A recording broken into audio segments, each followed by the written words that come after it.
The UN's history is full of allegations of corruption involving officials and irresponsible behavior by soldiers in peacekeeping operations. The UN has also failed to resolve numerous global crises, and its role and relevance is not reflected in the organization's activities. For decades, the UN has tried to portray itself as a virtuous world healer, an honest and accountable actor and influencer. However, there are many flaws in its activities and agendas, and the UN's views on the state of the world and solutions to problems are similar to those of the Trilateral Commission and the technocrats. There is a need to understand the driving forces behind the UN and its nature as a global actor and the main agent of the New World Order. The United Nations and the World Economic Forum work closely together to define goals and a world order. It is no coincidence that several UN Secretaries General belong to the World Economic Forum.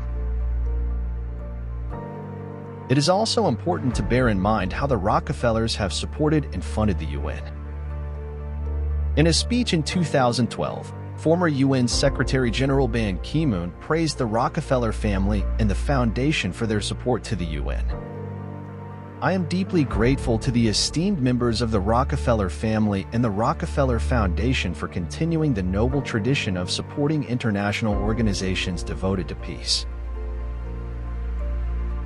The Rockefeller family has lived up to this conviction, providing immense support for the League of Nations and the United Nations over the years. I personally want to thank the Rockefeller family for my own office and the entire United Nations campus on the east side of Manhattan. These numerous examples over the years show how closely these familiar globalists have worked and are working together.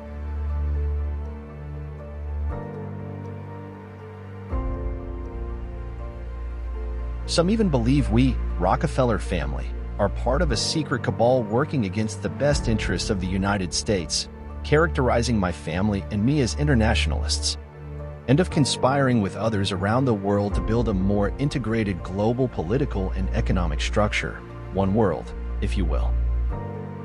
If that's the charge, I stand guilty, and I am proud of it. The UN's declaration, vision, and goals in relation to the 2030 Agenda are completely absurd, irrelevant, and only cause great economic harm. The end result is one in which the life of the average citizen will be changed for the worse economically, socially, and culturally. For decades, Finland has been praised globally for its environmental and social policies. This position, promoted by the UN and the World Economic Forum, ignores all these technological, cultural, and scientific achievements of the past decades in relation to Finland's environmental and sustainability competitiveness.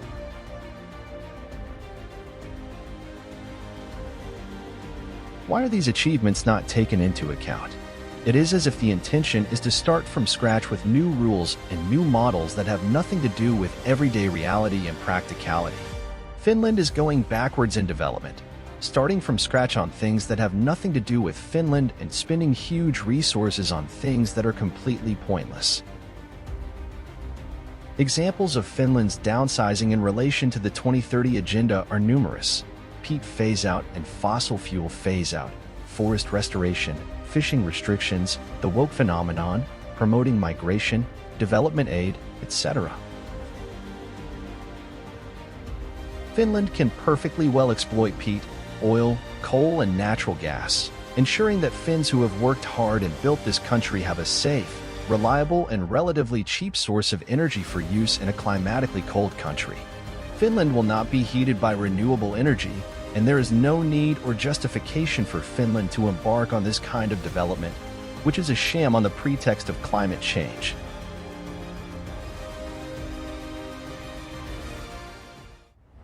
Other examples of harmful trends driven by the UN include the ubiquitous woke phenomenon.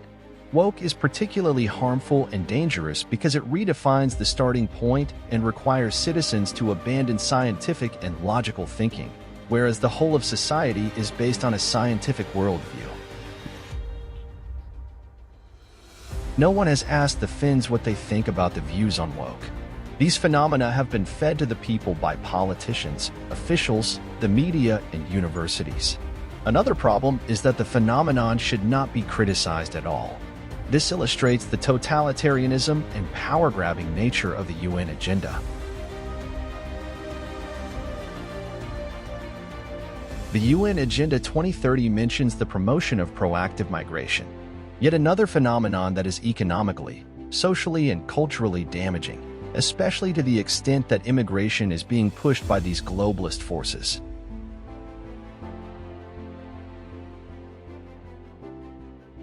Immigration is often associated with development aid in Africa. Finland has put tens of billions, possibly more, into development aid over the decades. It is common knowledge that aid does not work. Scientists and academics have been saying this for years, but the message is not being received. It is as if aid is an obsession, something that cannot be controlled.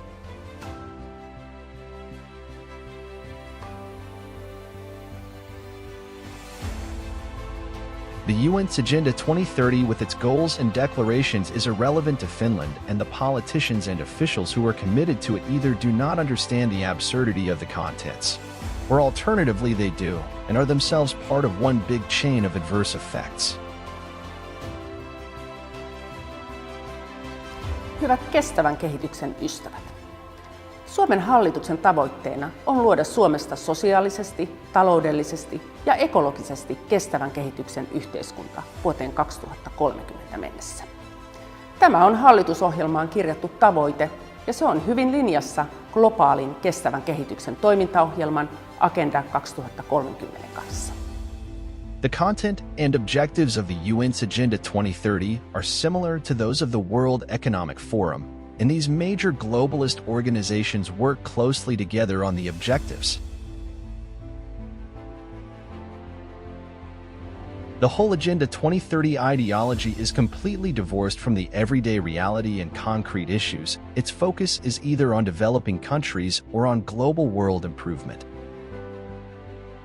a subject on which Western nation-states have spent huge amounts of resources for decades without achieving any concrete results.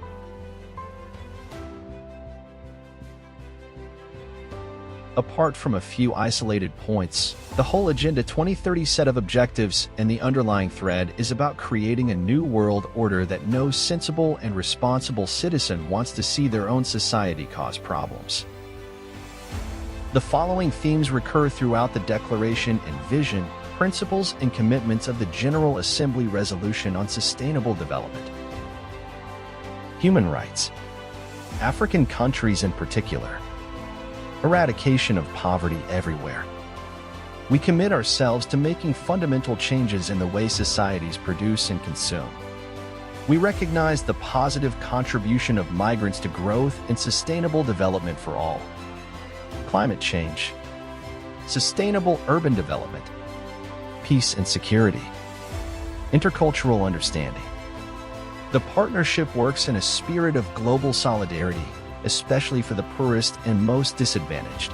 It enables effective global commitment to the implementation of all the goals and sub-goals. All these slogans and the target states sought through them are megatrends driven by big money and resources, which the UN and numerous lobbyists hold member states accountable for taking a stand and pushing for change.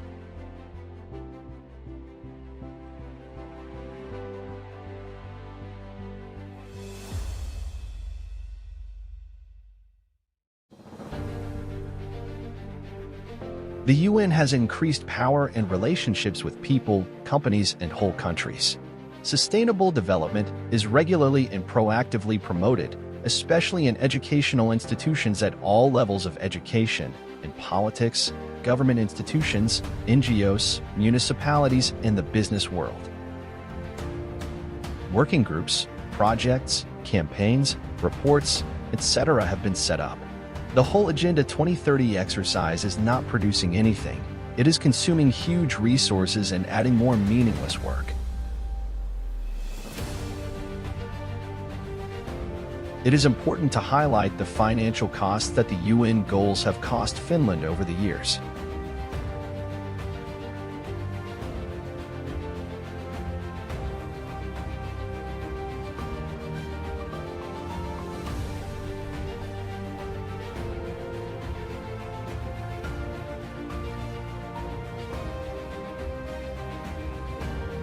It is also noteworthy that universities and higher education institutions, as well as the mainstream media, have so far not questioned at all the rationale and relevance of Agenda 21 and Agenda 2030 for Finland and in general.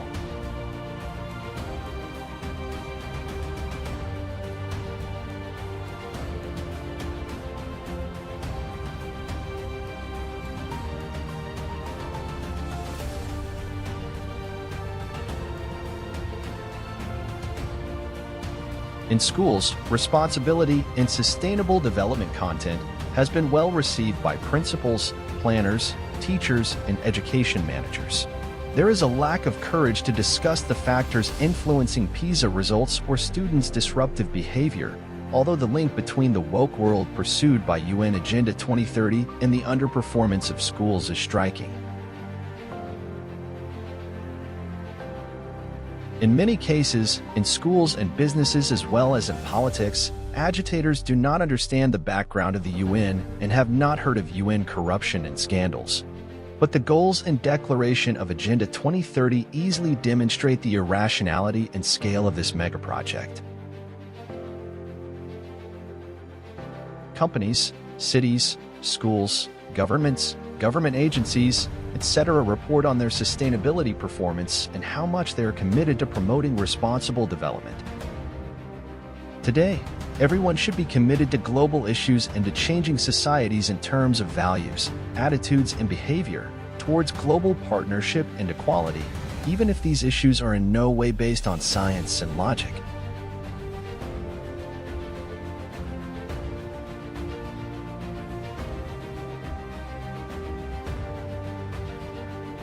The UN sets the global starting point as a desperate situation in which billions of citizens' access to a dignified life would be the responsibility of nation-states.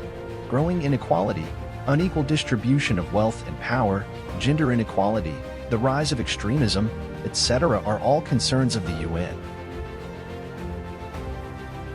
Exactly the same issues we have been reading about in schools since the 1980s.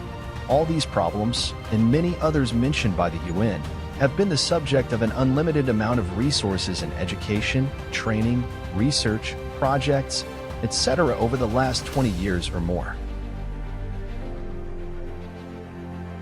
The UN has created an unrealistic starting point and a vision of the world that cannot be achieved by any democratic method.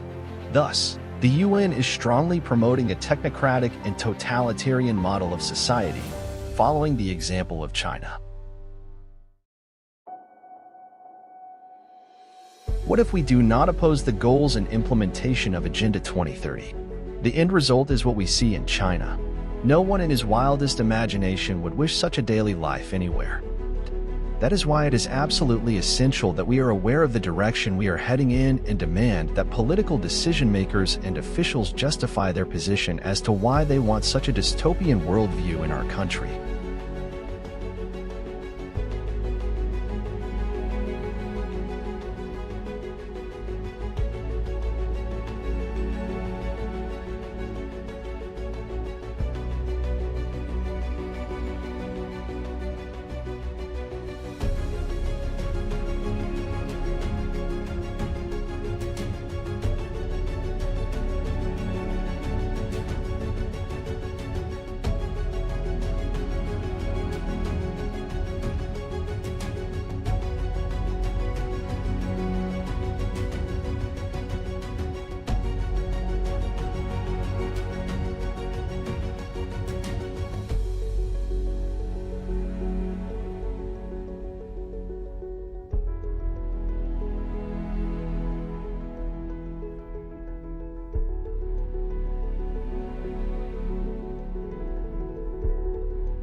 tax evasion and smoking in non-smoking areas can drop it. If a score gets too low, a person can be banned from buying plane and train tickets, real estate, cars, and even high-speed internet.